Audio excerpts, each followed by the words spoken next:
पर से भीजे चुनर वाली रंग बरसे हो रंग बरसे भीजे चुनर वाली रंग बरसे कि रंग बरसे भीजे चुनर वाली रंग बरसे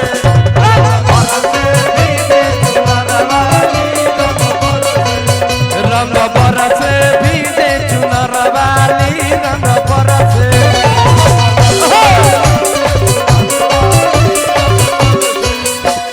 सोने की थाली में जेवना परोसे।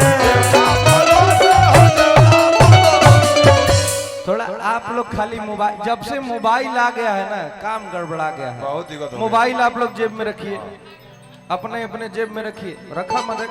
अरे सब लोग मोबाइल आप भी रखिए भैया, रखा भाई। सब लोग मोबाइल स्टेज पे फेंक दो। हाँ हम अपने हम फोटो ले लेते हैं, अपने आईडी से पोस्ट कर देंगे, आप लोग ले लीजिएगा।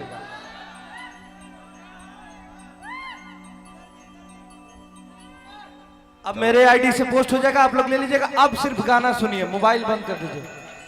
अब देखिए, जब हम बोलेंगे कि सोने की थाली में जेवना परोसे, तो आप सबको बोलना है कि जेवना परोसे हो, जेवना परोसे। ठीक है ना?